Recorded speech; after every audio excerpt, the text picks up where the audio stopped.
E eu quero trazer uma palavra nessa noite que fala de um tema muito recorrente na atualidade, que fala sobre autoridade, um princípio divino. E a autoridade, ele é um tema que nós temos que falar muito sobre isso, porque tem sido muito atacado, muito ignorado e muitas vezes tem sido tido como algo ultrapassado. Mas a autoridade, ele é um princípio de Deus. E, além disso, ele é a raiz de todo o equilíbrio do universo. A fonte de toda bênção para a humanidade está na autoridade de Deus. Mas também é a raiz de muitos problemas, tanto com o homem quanto com o próprio Satanás, né? Porque ele caiu por conta da falta de autoridade. Mas existe um projeto que está em andamento e nada vai impedir que ele se manifeste, que é a manifestação do homem da iniquidade. Está lá em 2 Tessalonicenses, capítulo 2, versículo 3. Que fala: ninguém de modo nenhum vos engane, porque isto não acontecerá, sem que primeiro venha a apostasia, e seja revelado o homem da iniquidade, o filho da perdição. 2 Tessalonicenses, capítulo 2, versículo 3. Este é o anticristo, e para que ele se manifeste, ele vai ter que desmoronar e atacar muito fortemente esse princípio da autoridade. Que a iniquidade, a palavra do grego que fala sobre essa característica desse homem é anomos, ou seja, sem lei. Então ele, por princípio, ele é rebelde, ele gosta de rebelião, de falta de autoridade, falta de regras, de normas, de lei. E o mundo moderno está sendo regido por essa nova, diria, cosmovisão de rebelião, de rebeldia. E tem um investimento altíssimo. Hoje eu coloquei no grupo da igreja, e há vários grupos que eu conheço, um vídeo que eu fiquei muito preocupado sobre a ação do TikTok na sociedade ocidental. E é interessante que eles investiram bilhões de dólares em todo o mundo para que se divulgasse esse aplicativo. E eu pensei, mas qual a razão disso, qual o propósito? Eu fiquei intrigado com esse negócio. E eu comecei a pesquisar sobre o tema e cheguei nesse vídeo. Vejam, tá no grupo da igreja, é muito interessante. E interessante que lá na China ele é proibido. Ele é um aplicativo chinês, está no mundo todo, gastaram bilhões de dólares para divulgá-lo. Aqui no Brasil ele fez propaganda na Globo, ao custo de 2 milhões por minuto. Fez propaganda no próprio Facebook, no Instagram, nos jornais de alta circulação, nas novelas, no Big Brother Brasil. Quanto custou isso, gente? Qual o interesse desses caras com esse investimento tão alto em mídia? E quando você vê o conteúdo que eles publicam, você entende. O objetivo deles é uma degeneração da sociedade através das crianças, o que devia ser proibido, porque eles publicam pornografia e violência e estimulam o consumo de drogas em jovens de 12, 13, 14 anos e daí para frente, né? Há pouco tempo eu vi irmão reclamando: meu irmão, eu estou muito preocupado com meu filho, porque ele passa a noite acordado jogando, vendo vídeos. Aí no dia seguinte ele não consegue ir para a escola, não consegue estudar. Aí eu olhei assim: puxa, que pena, irmão. E como é que ele consegue passar a noite vendo vídeos e tal, e ainda consegue trabalhar, pagar as suas contas e ainda sobreviver? Não, irmão, ele não paga conta nenhuma, ele tem 12 anos só. Eu, quê? Então, irmão, você é o responsável por isso. Essa é a verdade. Que fique bem claro, meus irmãos. Que fique bem claro. O que seu filho vê na televisão, no celular, no TikTok, no YouTube, no Instagram, o que ele come, o que ele veste, a hora que ele dorme, a hora que ele acorda, se vai para a escola ou não, é sua responsabilidade. Amém? O que vemos é uma degeneração da autoridade por conta de pais frouxos, irresponsáveis. Sabe o que é isso? Infantilidade. Cresça e seja homem, seja mulher. Isso é irresponsabilidade. Eu fui muito contido com esse irmão e falei isso de forma jocosa, porque eu sabia que era uma criança que se tratava. E ele falou: não, mas você só tem 12 anos. Então, 12 anos. Ele tem a capacidade de decidir a hora que ele dorme, o que ele vê. Enquanto que você paga por isso, você está pagando para seu filho ir para o inferno. É isso? Você está pagando por isso? A internet, o celular que ele usa de última geração, as conexões que ele faz, a liberdade que ele tem, é sua responsabilidade.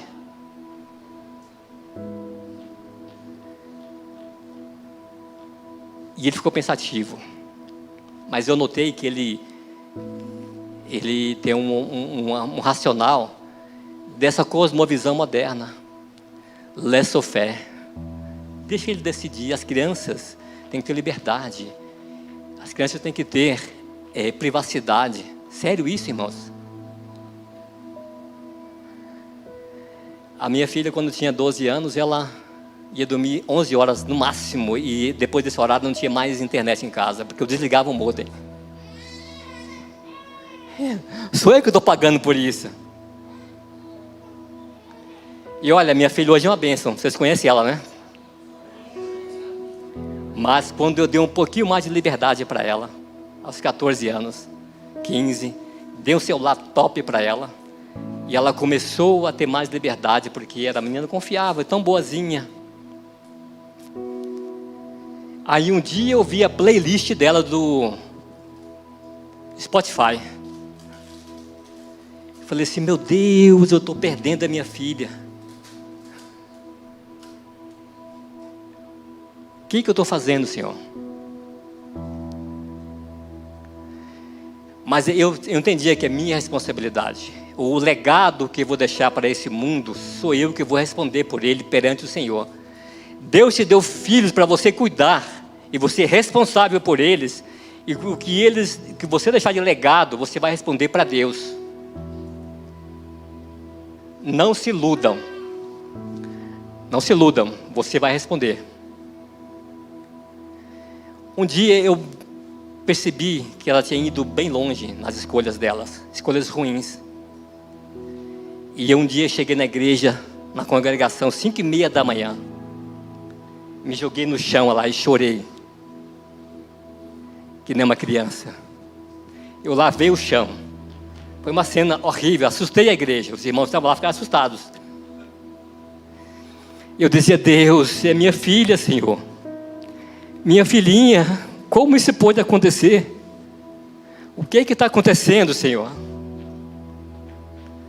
Aí chegou um ponto que ela falou assim: eu tenho liberdade de escolher, eu faço as minhas escolhas. Aí eu disse para ela assim: olha, então faz o seguinte, pega a sua mala e vai embora. Porque se você não puder andar comigo, caminhar comigo, você não vai viver sob meu teto e nem sobre a minha responsabilidade. Aí ela levou um choque. Mas eu firmei e falei: se você não for embora, eu que vou. E quando você tiver saído de casa, eu volto para casa. Mas aquela oração desesperada que eu clamei lá no chão, Deus já tinha ouvido. E mexeu no coração dela. E ela rapidamente voltou para Deus. E voltou para valer. E Deus respondeu todo o desejo que nós tínhamos para ela. Tem muita coisa, muitas bênçãos represadas, olha aí. Se voltou para Deus, um ano depois estava casada com o Adriano. Passou em medicina. Aleluia. Conseguiu o FIES, 100% de juros zero. E Deus encaminhou. Mas as coisas tiveram que mudar. Eu não pude me conformar com aquela situação. Não dá para se conformar, irmão, porque é sua responsabilidade. Sua responsabilidade. E existe um movimento organizado, orquestrado, em todo o mundo para que esse pilar de autoridade seja desconstruído. Olhem para as crianças dessa geração. Olhem como se comportam. Essa semana eu desci correndo na Rua 8, metido atleta. Aí parou uma van escolar, faixa etária de 10 a 12 anos. Desceu uma menininha de uns 11 anos. E a coleguinha, ei, sua pi, já vai, sua papapá, pi. E eu olhei assim, meu Deus do céu. E as crianças da van, ovacionando aquela brincadeira de péssimo gosto, chamando a amiga de 11 anos de prostituta. E alto som. Eu olhei assim, meu Deus, onde que elas aprenderam isso? De onde é que veio isso, meu Deus? Eu desci com o coração partido, quebrantado, quebrado. Porque no meu coração eu sabia que isso também acontece dentro da igreja. Porque essas meninas estão expostas ao mesmo conteúdo. Porque nós damos liberdade para eles e não acompanhamos. E olha o que está acontecendo. Estamos criando uma geração estranha demais. O que está em curso não pode ser impedido, não pode ser evitado, porque há de se manifestar o homem da iniquidade. Mas o que pode ser impedido é que nossos filhos vão por esse caminho. O nosso trabalho é evitar que eles vão por esse caminho, porque o mal vai se manifestar de forma plena na humanidade, mas os nossos filhos não podem entrar nessa. As portas do inferno não prevalecerão contra a igreja do Senhor. Aleluia.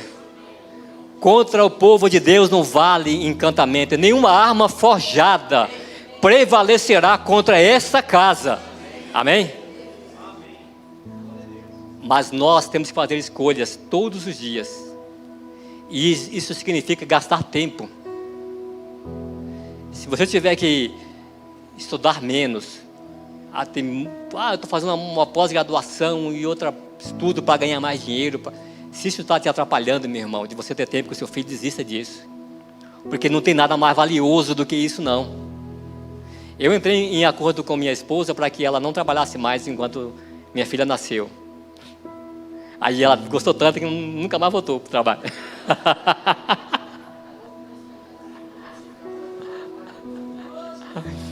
Mas foi uma bênção. Não imagina o impacto que isso teve na vida dela, da maturidade emocional, intelectual. Elas tinham uma coleção de livros assim, que liam juntas, todos os dias. E aquilo foi criando conexões valiosas entre elas e com Deus. E a família se fortaleceu nisso. Conexões, tempo junto. Puxa, o que é mais importante do que isso? Ter tempo junto. Eu tenho que trabalhar, tenho trânsito, tenho que estudar, eu tenho que ser promovido. Não, meu irmão, não tem nada disso não. Você tem um compromisso, você tem um propósito, é garantir que os seus filhos cheguem na eternidade com você. Porque vai durar para sempre. Isso tudo vai passar. Vai passar.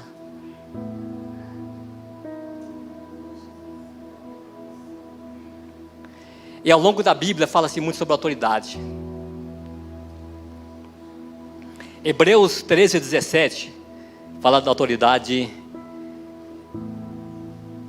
pastoral. Obedeçam os seus líderes, submetam-se à autoridade deles. Eles cuidam de vocês como devem prestar contas. Vai prestar contas. Vai prestar contas. Então, irmãos, facilitem. Efésios 6, 23 fala da autoridade de pai e mãe.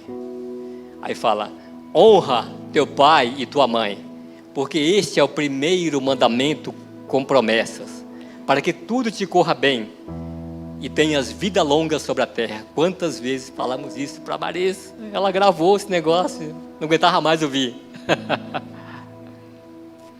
Mas é verdade, o resultado está aí.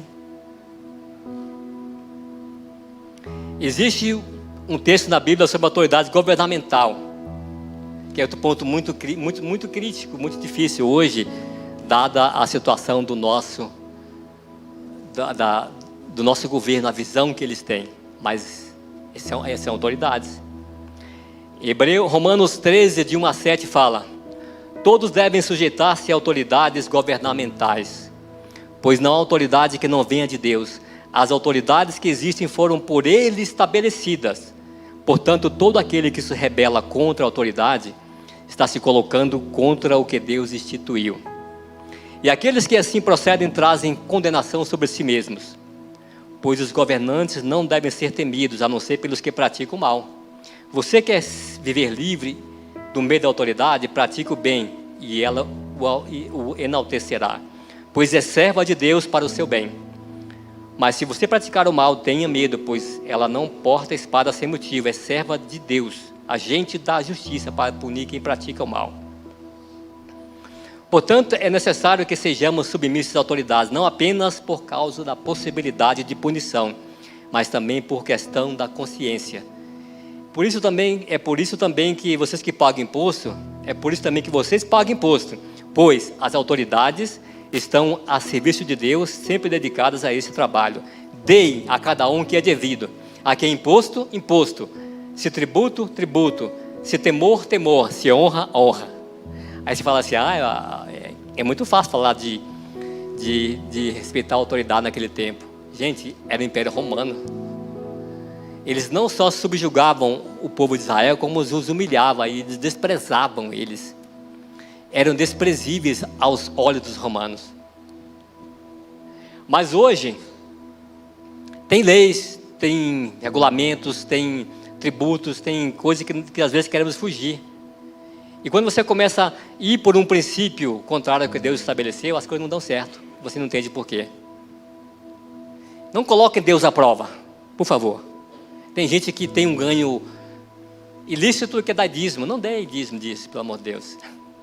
Se você negou imposto e quer dar dízimo, não, meu irmão. Deus não se mistura com essas coisas. Ele tem um princípio.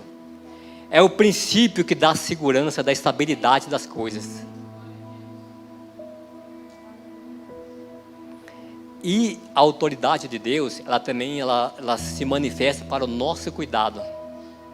Deus ordena todas as coisas e Ele estabelece a direção, a régua, a estabilidade. Hebreus 1, de 1 a 3 fala, Hebreus capítulo 1, versículos 1 ao 3. Havendo Deus antigamente falado muitas vezes, de muitas maneiras aos pais, pelos profetas, a nós falou-nos nesses últimos dias pelo Filho, a quem constituiu herdeiro de tudo, por quem também Ele fez o mundo, o qual, sendo o resplendor da sua glória e a expressa imagem da sua pessoa, sustenta todas as coisas pela palavra do seu poder. Há pouco tempo eu vi uma matéria no UOL, falando sobre a History Channel. E ele falava que sobre o pessoal estava intrigado, os cientistas, porque aparentemente a matemática do universo, do movimento não fecha, porque falta alguma equação ali. Imagine que você tem uma bola do tamanho dessa caixa aqui e tem um cordão amarrado nela. Aí você gira essa bola de ferro. Você fala assim, não é possível, essa corda é muito frágil para girar esse tamanho dessa bola aqui. Então, o universo tem uma força descomunal em movimento que não é proporcional à matéria visível disponível. Aí descobriram que, eu até anotei aqui, descobriram que praticamente 90% do que existe no universo é invisível. 90%. E como eles não têm nome para isso, eles chamam de matéria escura. Matéria escura. Isso explicaria por que o universo tem tanta força gravitacional para girar tamanha e descomunal proporção de estrelas e tantas galáxias absurdamente grandes. E aí, só que a equação que falta eles não sabem.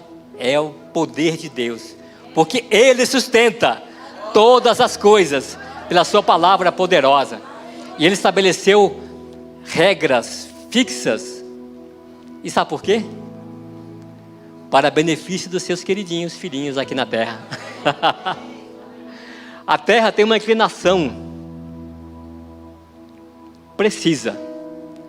Quando gira ao redor do Sol, essa inclinação permite que as estações do ano sejam precisamente estáveis. Aí você tem colheita, tem chuva, você tem alimentos no seu tempo, frutas variadas, sabores variados. Ele fez isso com muitas opções de sabores e fez o sabor para o paladar e vice-versa. Fez tudo para o deleite, para o prazer dos seus queridinhos. E como é que ele garante isso? Que isso funcione ano após ano, estação após estação, 5, 6 mil anos, pela sua palavra de poder e de autoridade. Tudo é estabilizado. Olha o que fala em Jó 38, de 8 a 11. Jó 38, de 8 a 11. Deus, ele confronta Jó e fala: você pensa que sabe alguma coisa? Sabe de nada, inocente. Aí Deus faz umas perguntas para ele e diz: me responda, Jó, quem encerrou o mar com portas? Quando transbordou e saiu furioso, quando eu pus as nuvens por sua vestidura e a escuridão por envolvedouro, quando passei sobre ele o meu decreto e lhe pus ferrolhos e disse: até aqui tu virás. Glória a Deus. Não mais adiante. Aqui se quebrarão as suas ondas empoladas, poderosas, majestosas. Pronto, aqui. Porque daqui para lá vai ser espaço de habitação dos meus filhinhos queridos. E ele deu a ordem e o mar não passa dali. A não ser quando nós alteramos algumas coisas, tal, mas isso aí volta de novo. Agora imagine, essa questão do mar parar ali é um algoritmo absurdamente grande de equações matemáticas que fala da Lua, a distância da Lua, do Sol, de outros astros e da circulação da Terra ao redor do Sol e do Sol ao redor do sistema solar. E essa equação é tão grande matematicamente falando que não caberia nessa Terra.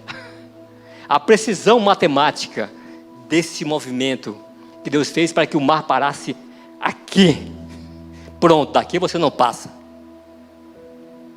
Imagina o tamanho do recálculo que ele fez quando o inocente do Josué pediu para o sol parar. Ele tem que recalcular tudo. E ele faz assim. E imagina, ele conseguiu fazer o sol ficar ali por um tempo e não alterar os outros impactos ambientais. Porque Deus, ele é um ambientalista perfeito. Ele sim. Após o dilúvio, quando Noé saiu da arca, ele fez um sacrifício, tocou o coração de Deus. Isso está lá em Gênesis 8, 22. Aí Deus olha assim e fala, e decreta. Ele deu uma ordem e disse: enquanto a terra durar, dá a entender que não é para sempre, né? Infelizmente. Enquanto a terra durar, haverá plantio e colheita. Aleluia! Haverá frio e calor. Haverá verão e inverno. E dia e noite não cessará. Está decretado. Pronto, está aí até hoje. E diga mais, vou botar um arco no céu para lembrar da minha aliança com vocês. Quem que olha para o arco e olha e fala assim: meu Deus, aleluia, a tua aliança está de pé ainda. É uma lembrança de que Ele é fiel, permanente, estável, firme. Mas essa permanência, estabilidade, só é possível com o exercício da sua autoridade. Há pouco tempo, um cientista chamado Michael Denton, ele é geneticista na Universidade de Otago, na Nova Zelândia. Ele chegou para os colegas e, para a perplexidade deles, ele falou assim: Todas as evidências disponíveis na ciência biológica apoiam a teoria básica de que o universo como um todo foi especialmente criado tendo em vista a vida e a humanidade, ou seja, para o homem. Um conjunto na qual todas as facetas da realidade têm um seu significado e explicação. Nesse fato fundamental, Deus ordena as leis da natureza por meio da sua autoridade, de modo que a terra seja confortável para você viver. Isso vindo da boca de um cientista.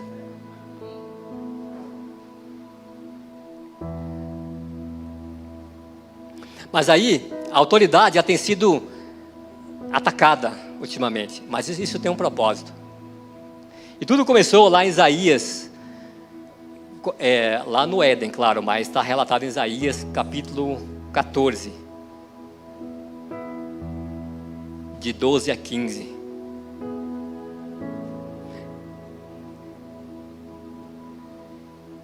Como você caiu dos céus, ó estrela da manhã, filho da alvorada, como foi atirado à terra, você que derrubava as nações. Você dizia no seu coração: subirei aos céus, erguerei o meu trono. Olha só, ele queria ter um trono no céu, acima das estrelas de Deus, e me assentarei no monte da Assembleia, no ponto mais alto do Monte Santo. Subirei no mais alto que as mais altas nuvens, e serei como o Altíssimo. Mas as profundezas do Seol, você será levado, diz o Senhor, e irá ao fundo do abismo. Ele foi jogado para fora do local de delícias e glória da presença de Deus. E o que Ele quer fazer hoje? Ele quer nos arrastar com Ele para essa lama, para essa situação deplorável em que Ele não tem mais a oportunidade de ter comunhão, deleite, prazer da presença do Criador, tão generoso, tão bondoso, tão voltado para aqueles que Ele criou. Amorosamente nos resgatou das trevas e trouxe para a sua presença. E falta pouco tempo, irmãos. Ninguém vive mais do que 150 anos, viu? Nós vamos estar lá, a qualquer momento. Então não perca o foco. Não perca o foco. O foco é esse. O resto são acessórios. Procura primeiro o reino de Deus, a submissão a Ele e a sua justiça, e as demais coisas serão acrescentadas. Então tudo o resto é demais coisas. O reino, a justiça, a intimidade, a comunhão com Ele, isso é que importa. O rei Saul, ele não havia entendido isso. Então tem um exemplo muito forte. O texto está em Samuel, 1 Samuel, do 15, do 6 a 23. Eu não vou ler o texto, mas vou relatar aqui, para que vocês entendam. Primeiro, Saul não entendeu o seguinte, que Deus sabe infinitamente mais do que nós, e Ele sabe, quando Ele nos dá uma ordem, é porque Ele tem um entendimento de algo muito mais amplo. No livro de Êxodo 17 e 14, fala da história da saída do Egito para a Terra Prometida, e no meio do caminho os amalequitas, um povo de pouca decência e baixíssima honra, vinham por trás daquela comitiva e atacavam os cansados, os idosos, os fracos e os doentes. Covardes, né? E Deus não gostou daquele negócio. De alguma forma Ele se irou sobremaneira. Essa palavra só vi na Bíblia até hoje, numa versão antiga. Se irou sobremaneira e disse para Josué: disse para Moisés, né? Escreve isso no livro.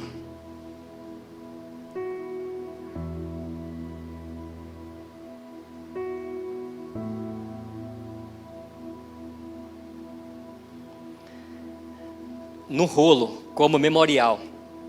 e declara a Josué que farei que os amalequitas sejam aniquilados para sempre debaixo do céu.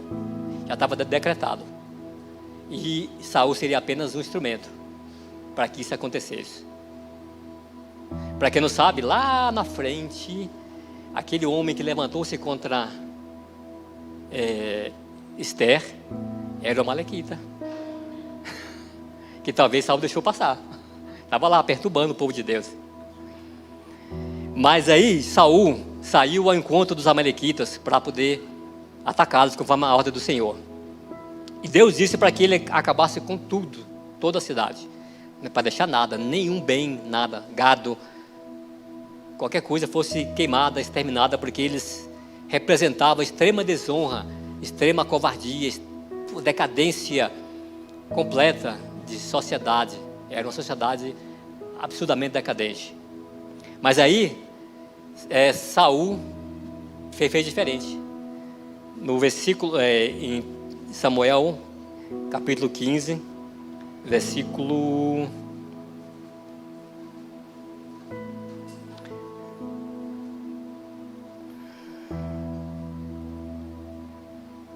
quando Samuel encontrou Saul, disse. Quando Samuel o encontrou, Saul disse: o Senhor o abençoe. Olha, todo santão. O Senhor o abençoe. Segui as instruções do Senhor.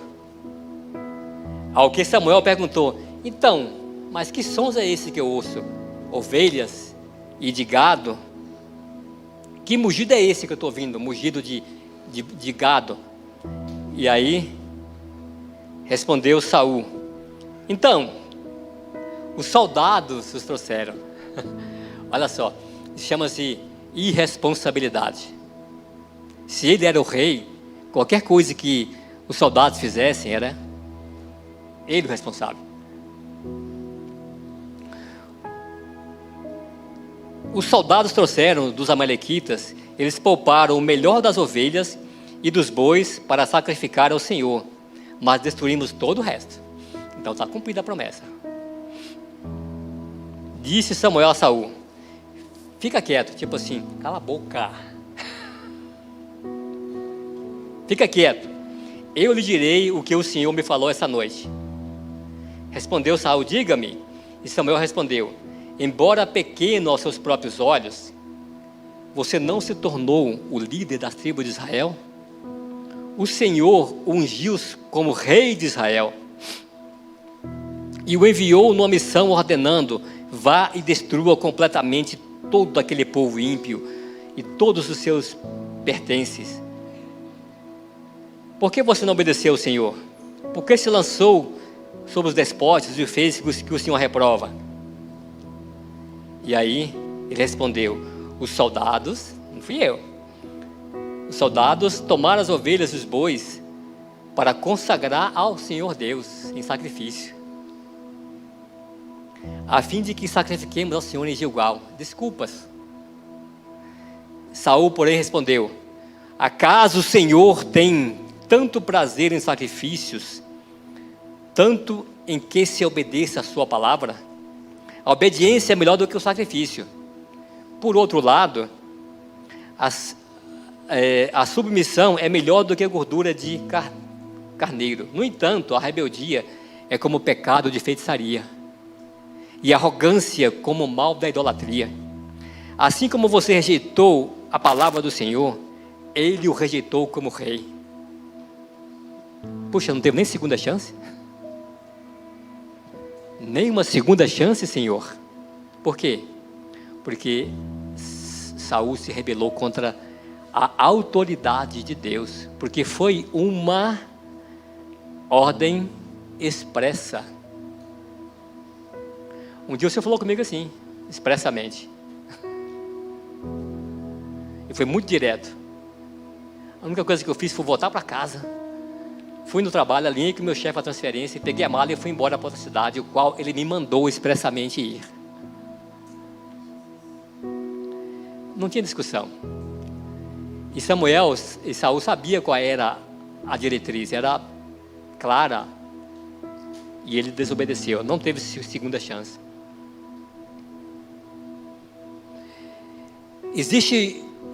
Houve lá atrás também um outro evento com Nadab e Abiú, que a Bíblia fala de fogo estranho, que eles ofereceram fogo estranho. Está lá em Levítico 10, de 1 a 2. Nadab e Abiú eram filhos de Arão.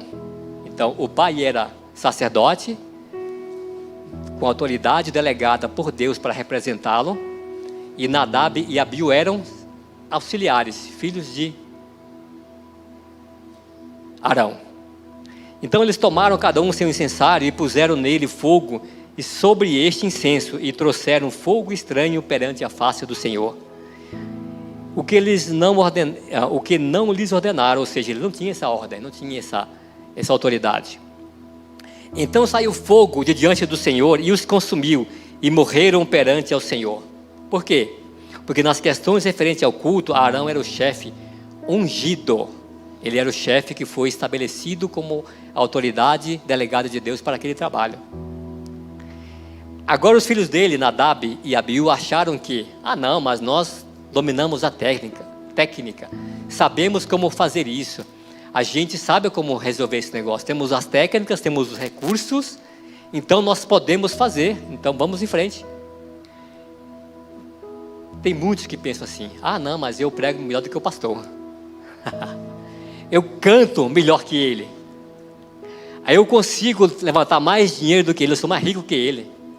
Então por que eu preciso dele? Eu posso abrir meu próprio negócio aí, meu negócio evangélico, business, gospel, church. Eu tive 2 amigos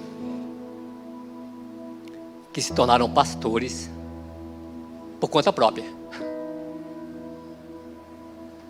Simplesmente não concordavam com aquilo que a igreja pregava, e ele decidiu fazer isso. Só que a gente sabia, pela postura deles, pelo modo como eles viviam, que não era aquilo. Eles não tinham coração de servo, o coração daquele que deixa a família em casa e vem subir nas escadas e ficar trepado aqui de madrugada, arrumando as coisas para preparar a igreja para essa comunidade. Ele não tinha esse coração de servo, ele queria que a igreja servisse ele, era o contrário. E não deu certo. Foram 2 casos que eu vi que no meu coração eu sabia que não ia dar certo e não deu. E gastaram tempo, recursos, dinheiro, foram à falência por conta disso, e tiveram que voltar atrás e começar a vida no mundo dos negócios. De novo, onde a ideia de business, marketing, tal, é muito mais bem aceita. Tem muita gente que usa a técnica, a comunicação assertiva, direta, para influenciar pessoas e acha que são líderes espirituais. Mas são líderes da alma dos homens. Essa é uma geração de mercadores de almas, de pessoas que se influenciam por mensagens bonitas, que mexem no seu intelecto, que faz uma mudança de mentalidade e tal, mas não tem o poder para te transformar por dentro e te fazer uma nova criatura. Isso só ocorre pelo poder do Espírito Santo. É Ele que convence o homem do pecado, da justiça e do juízo. Por isso, homens regenerados, somente esses têm a capacidade e o poder de trazer pessoas para a regeneração, para o novo nascimento.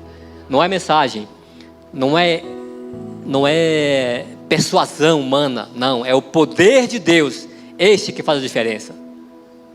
Quem já viu o pastor Vilarindo pregar sabe o que eu estou falando. Nunca vi mensagem tão rasa, superficial, mas que tanta profundidade, tanto impacto na vida das pessoas. Então, em Mateus 7, 23 fala sobre isso. 7, 21 a 23. Não estavam fazendo a vontade do Senhor, porque foram censurados. Porque o ponto de partida foi o ego. Eles faziam em nome do Senhor. Mateus 7, 21 a 23.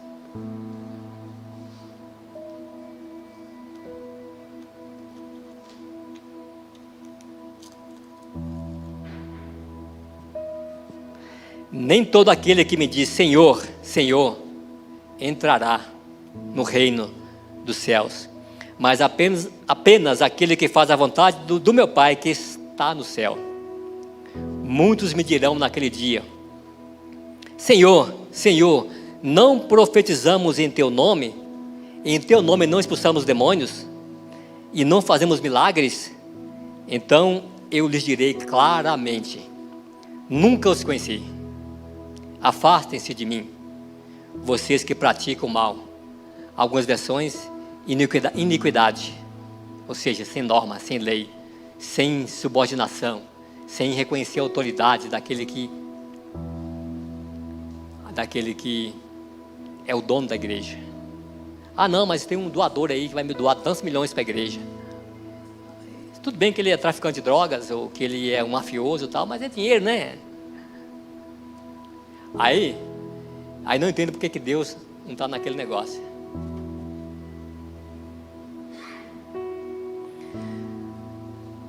Tem um outro evento lá no deslocamento do povo de Israel pelo Êxodo, que fala de Miriam e Arão. Quem lembra dessa parte aí? Está no Números 12, de 1 a 15. Quem não se lembra, Miriam e Arão eram irmãos mais velhos de Moisés. E Moisés decidiu casar com uma mulher egípcia. E eles acharam que Moisés era digno de ser repreendido por conta disso. E começaram a falar para as pessoas que Moisés errou, Moisés casou com a mulher egípcia, isso não é isso que Deus determinou na sua lei, na sua orientação. Então, mas Moisés era um homem tão paciente que ele nem sequer foi se defender. Mas imediatamente o Senhor disse a Moisés: ó, estão falando mal de você. Ou seja, o homem de Deus não precisa de quem o defenda, o próprio Deus está do lado dele e o defende.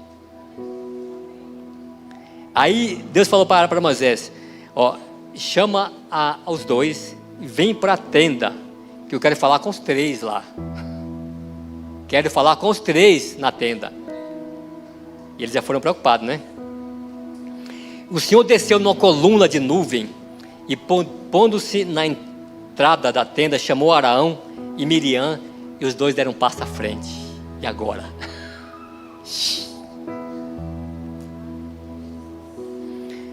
Aí ouçam as minhas palavras.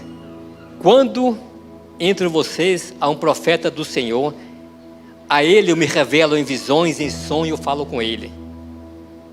Não é assim, porém, com Moisés, que é fiel em toda a minha casa. Com ele eu falo face a face. Aleluia. Claramente, não por enigmas. E ele vê a forma do Senhor. Por que vocês não tiveram medo de criticar o meu servo? Meu servo Moisés. Então a ira do Senhor se acendeu contra eles e ele se afastou. Imagina, a nuvem que representava a presença, a glória de Deus, de repente se afasta, sai. E quando a nuvem se afastou da tenda, Miriam estava leprosa. Sua aparência era como a de neve. Arão voltou-se para ela e viu que estava com lepra. E disse Deus a Moisés: por favor, Senhor, é minha irmã, não nos castigue pelo pecado que tão tolamente cometemos. Mas Deus disse. Aí ele continuou, né? Então Moisés chamou o Senhor e disse: Senhor, por misericórdia, cura ela. E o Senhor respondeu a Moisés: se o pai dela lhe tivesse cuspido no rosto, não estaria ela envergonhada 7 dias? Essa era uma regra lá, uma lei local. Que fique isolada fora do acampamento por 7 dias. Depois ela poderá ser trazida de volta. Então Miriam ficou isolada por 7 dias. E o povo não partiu enquanto ela não voltou. Olha o que aconteceu. A rebelião dos dois.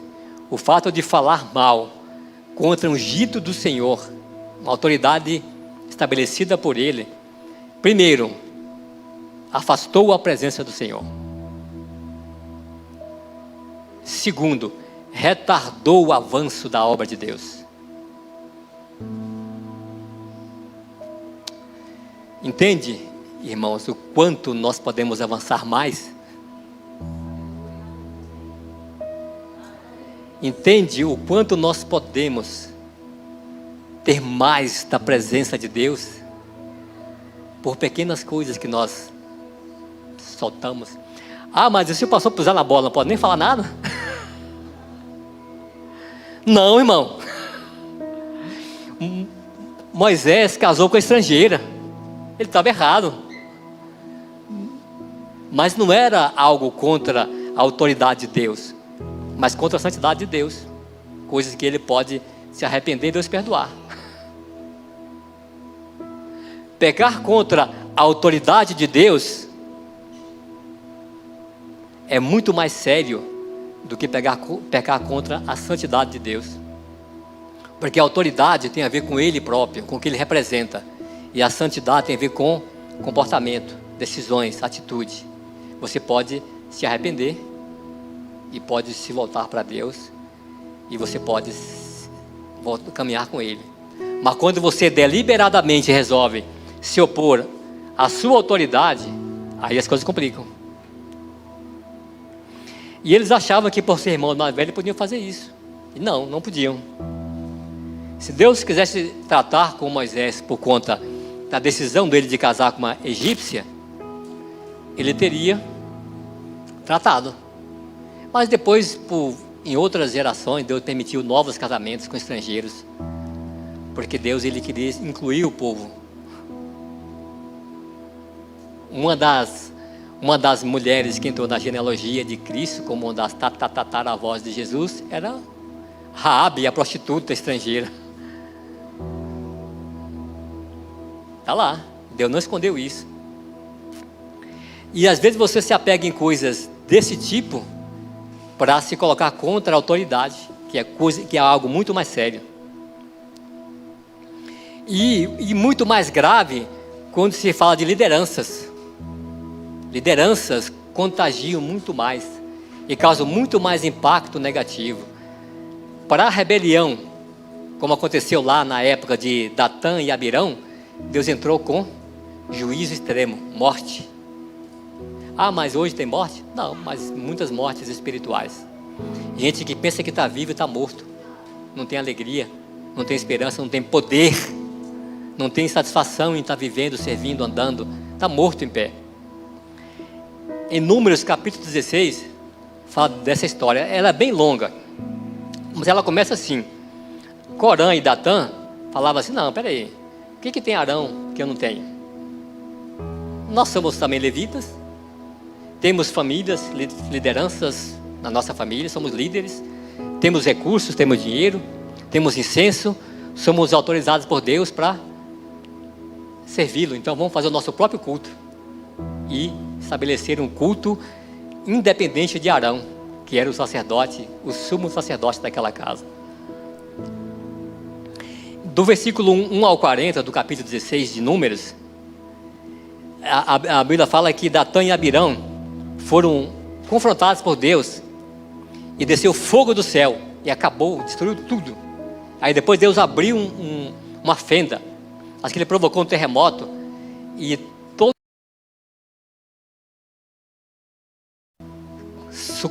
abriu e fechou. Acabou. E depois veio o fogo do céu e queimou 250 rebeldes que estavam lá cultuando fora do tabernáculo independente de Arão. Queimou. Eles foram evaporados. Nem bomba atômica tem esse poder.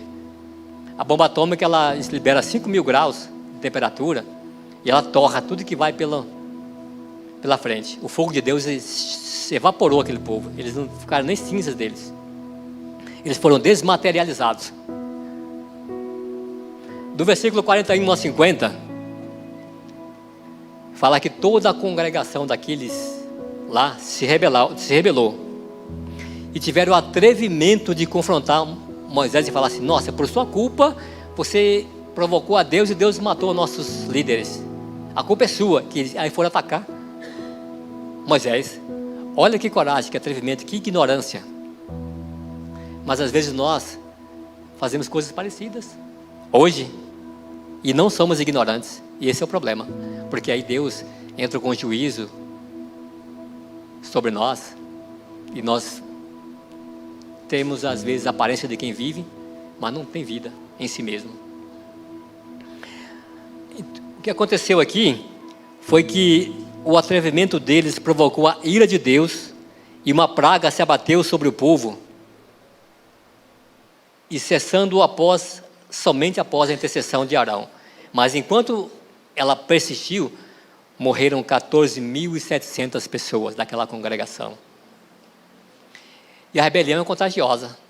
Quando ela acontece por parte de líderes constituídos pela casa, ela tem mais impacto, mais poder destruidor. Então, o diabo vai investir nisso, nos líderes, para que eles se rebelem, confrontem, falem mal do pastor, enfraqueçam a autoridade dele, para que a igreja seja enfraquecida.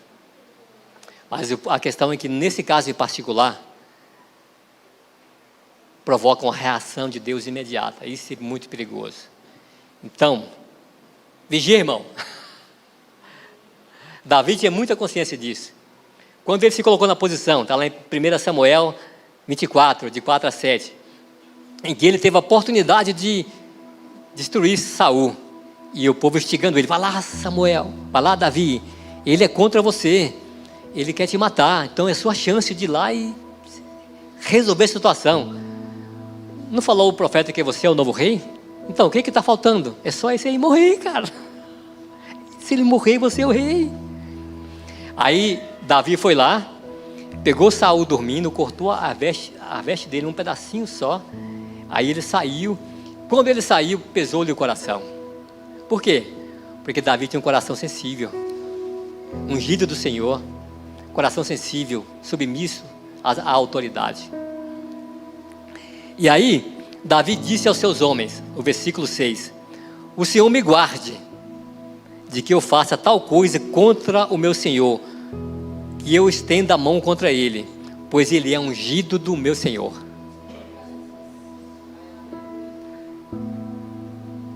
Então Davi foi um homem muito cheio de defeitos, fez muitas coisas erradas. E por vezes ele pecou contra a santidade do Senhor. E foi confrontado, pagou o preço, se arrependeu, sofreu as consequências por gerações futuras, mas nunca ele se opôs à autoridade do Senhor. O dia que o profeta Natanael confrontou ele, ele se jogou, se quedou e chorou, até alcançar arrependimento. Isso é que significa um coração segundo o coração de Deus. E finalmente, por fim,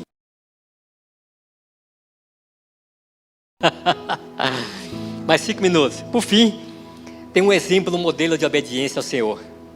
A obediência do Filho, que é o nosso modelo, que é um modelo altíssimo, dificílimo, porque diz respeito a um esvaziamento completo. Filipenses 2, de 5 a 11, para terminar. Seja a atitude de vocês a mesma de Cristo Jesus, que embora sendo Deus, não considerou que o ser igual a Deus era algo que deveria se apegar, mas esvaziou-se a si mesmo, vindo a ser servo, tornando-se servo semelhante aos homens, e sendo encontrado em forma humana, humilhou-se mais ainda. Uau! Paulo fala de ignomínia. Ignomínia, a palavra significa extrema desonra. Não tem nada que se compare com isso, porque ele sendo Deus, ele se fez homem. A humilhação não tem, é extremamente incomparável, porque Deus, homem, barro, pó. Aí depois, como homem, ele se rebaixou mais ainda, se fez malfeitor, se fez um detento de Roma, do povo de Israel, alguém que merecia a pena de morte. Ele se diminuiu, se humilhou, se esvaziou ao extremo. Mas aí o versículo termina assim: por isso Deus o exaltou sobremaneira, a mais alta posição. Ele deu um nome que está acima de todo nome. Para quê? Para que ao nome de Jesus se dobre todo joelho no céu, na terra, embaixo da terra, e toda língua confesse que Jesus Cristo é o Senhor, para a glória de Deus o Pai. Amém? E como Paulo reagiu a isso? Paulo, entendendo isso, Paulo, um homem cheio de sabedoria, de conhecimento, criado aos pés de Gamaliel, um homem de filósofo de alta patente na escola rabínica daquela época. Aí ele, lá em Gálatas 2:20, ele fala assim: olha gente, esqueçam tudo aquilo. Gálatas 2:20, porque agora já não sou eu quem vive, mas Cristo vive em mim. Eu fui crucificado com Cristo, vivo pela fé no Filho de Deus que me amou e se entregou por mim. Então agora, ele abriu mão de toda aquela bagagem que ele tinha, conhecimento, para se submeter, se crucificar, colocar o seu ego na cruz, para que a sua vida tivesse um impacto muito maior. Qual é a sua resposta a isso? Como você responde a isso? Você vai alimentar o seu ego, seus desejos, seus planos e projetos pessoais em detrimento daquilo que é o mais elevado propósito da existência humana sobre a terra? Amar e servir ao Senhor? Pense nisso. Esse é o momento que você se avaliar, se autoavaliar e se posicionar. Como é que eu quero seguir daqui para frente? Alimentando o meu ego, meus próprios planos e projetos pessoais, ou eu vou me submeter, deixar que Ele viva em mim e através de mim? Amém?